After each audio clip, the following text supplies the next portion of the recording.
প্রতিদিন গীতাপাঠ শুনলে মন শান্ত হয়, জীবনে সঠিক পথ দেখাতে সাহায্য করে। দুঃখ, ভয়, রাগ দূর হয়, আত্মবিশ্বাস বৃদ্ধি পায়। কর্ম ও ভক্তির মাধ্যমে হৃদয়ের শক্তি, ঘরে শান্তি ও জীবনে আলো নিয়ে আসে। তাই প্রতিদিন আমাদের চ্যানেল থেকে 2টি শ্লোক সহ একটি পাঠ শুনুন। গাহমনক্ষত্রিয় বিষাম শূদ্রাণাং চ পরন্তপ কর্মাণি প্রবিভক্তানি স্বভাব প্রভবৈর্গুণৈঃ। হে পরন্তপ, ব্রাহ্মণ, ক্ষত্রিয়, বৈশ্য ও শূদ্র এই 4 প্রকার মানুষের কর্তব্য তাদের অন্তর্জাত স্বভাব থেকে উদ্ভূত গুণের দ্বারা পৃথকভাবে নির্ধারিত হয়েছে। ব্রাহ্মণ অর্থ জ্ঞান, সংযম ও আধ্যাত্মিক চর্চায় প্রতিষ্ঠিত ব্যক্তি। ক্ষত্রিয় অর্থাৎ রক্ষা, শৌর্য ও শাসন ধর্মে প্রতিষ্ঠিত ব্যক্তি। বিষাম অর্থাৎ বৈশ্য, পালন, উৎপাদন, বিনিময় কার্যে নিযুক্ত ব্যক্তি। শূদ্রানাম অর্থাৎ সেবা ধর্মে নিবেদিত ব্যক্তি। পরন্তপ অর্থাৎ শত্রু দমনকারী অর্জুন। কর্মাণি মানে কর্তব্য সমূহ। প্রবিভক্তানি অর্থাৎ পৃথকভাবে বিভক্ত। স্বভাব মানে অন্তর্জাত প্রকৃতি। প্রভবহি অর্থাৎ যাহা হইতে উৎপন্ন। গুণই অর্থাৎ সত্য, রজ ও তম এই 3 গুণের প্রভাব দ্বারা। শ্রীমদ্ ভগবদ্ গীতা এখানে মানব সমাজের বিন্যাসকে আধ্যাত্মিক দৃষ্টিতে ব্যাখ্যা করা হয়েছে। ভগবান মানুষের জন্ম বা বাহ্য পরিচয় নয়, তার অন্তরের প্রকৃতি ও প্রবৃত্তিকে মুখ্য বলে স্থির করেছেন। প্রকৃতির 3 গুণ মানুষের চিত্তে ভিন্ন ভিন্ন রূপে প্রকাশ পায়। যার মধ্যে সত্ত্বগুণ প্রধান, তার মন স্বচ্ছ, শান্ত ও জ্ঞান পিপাসু হয়। যার মধ্যে রজগুণ প্রবল, সে কর্মশক্তি, সাহস ও নেতৃত্বে প্রবণ হয়। আর যার মধ্যে তমগুণ বেশি, সে স্থির, শ্রম, সেবা ও সহায়তায় সক্ষম হয়। এই কারণে সমাজে বিভিন্ন কর্মের উদ্ভব। ব্রাহ্মণের ধর্ম কেবল পাঠ বা আচার নয়, তার আসল পরিচয় অন্তরের স্থিরতা। সে সত্য অনুসন্ধান করে, জ্ঞান ধারণ করে এবং অন্যকে সঠিক পথ নির্দেশ করে। তার জীবন আত্মসংযম, তপস্যা ও সুচিতায় প্রতিষ্ঠিত। জ্ঞান ধর্ম পালন করাই তার স্বাভাবিক কর্ম, কারণ তার চিত্ত সত্য গুণে অধিক প্রভাবিত। ক্ষত্রিয়ের প্রকৃতি শক্তি ও ত্যাগে দীপ্ত। অন্যায় প্রতিরোধ, দুর্বলকে রক্ষা এবং সমাজে শৃঙ্খলা রক্ষা করা তার কর্তব্য। সে বিপদের মুখে পিছু হটে না, কারণ তার চিত্তে রজগুণ শক্তিরূপে প্রকাশিত। তার ধর্ম যুদ্ধ নয়, বরং ন্যায় রক্ষা। বৈশ্যের প্রকৃতি পালন ও পোষণে নিবিষ্ট। অন্ন উৎপাদন, পশুপালন ও লেনদেনের মাধ্যমে সমাজকে স্থিতিশীল রাখা তার কাজ। সে ভোগে নয়, ধারাবাহিক রক্ষণে আনন্দ পায়। সমাজের জীবনী শক্তি তার উপর নির্ভরশীল। শূদ্রের প্রকৃতি সেবা। এখানে সেবা মানে হীনতা নয়, বরং সমাজকে চলমান রাখার শক্তি তার মধ্যে বিদ্যমান। দেহ যেমন পদ ছাড়া চলতে পারে না, তেমনি সমাজ সেবা ধর্ম ছাড়া অচল। তার শ্রমই সকল ব্যবস্থাকে কার্যকর রাখে। এই 4 বিভাগ আসলে মানব সমাজের একটি ঐক্যবদ্ধ রূপ। কেউ উচ্চ নয়, কেউ নীচ নয়, বরং সকলেই পরস্পরের পরিপূরক। প্রকৃত পতন তখনই ঘটে যখন মানুষ নিজের স্বভাব ত্যাগ করে অন্যের পথ গ্রহণ করতে চায়, কারণ তখন তার অন্তর কর্মের মধ্যে দ্বন্দ্ব সৃষ্টি হয় এবং অশান্তি জন্মায়। জীবনের কর্তব্য নিয়ে বিভ্রান্তি দূর করবার জন্যে এই উপদেশ দেওয়া হয়েছে।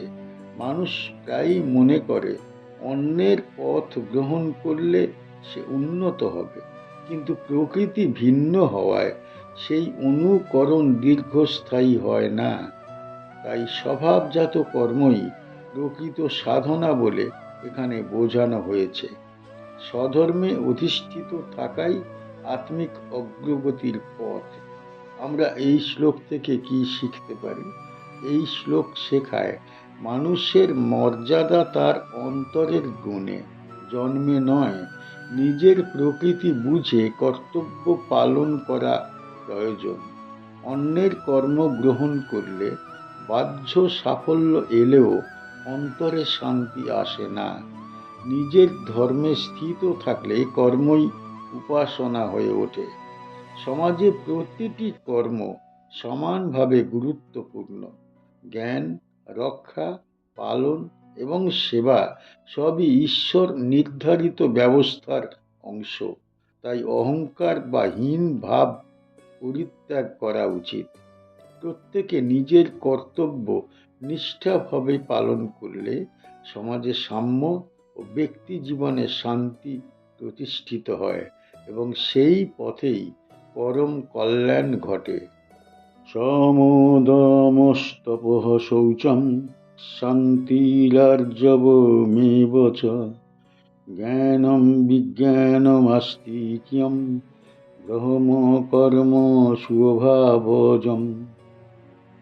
মনের প্রশান্তি, ইন্দ্রিয় সংযম, তপস্যা, সুচিতা, ক্ষমাশীলতা, সরলতা, জ্ঞান, তত্ত্ববোধ এবং পরমেশ্বরের অটল বিশ্বাস, এগুলি ব্রাহ্মণের স্বভাবজাত কর্তব্য।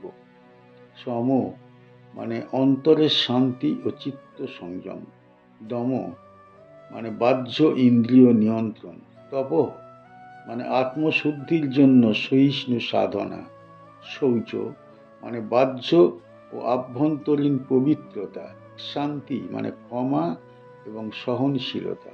আর্জব মানে সরলতা ও কপটতাহীনতা। জ্ঞান মানে শাস্ত্রসম্মত সত্য উপলব্ধির বোধ। বিজ্ঞান মানে সেই জ্ঞানের প্রত্যক্ষ অভিজ্ঞতা।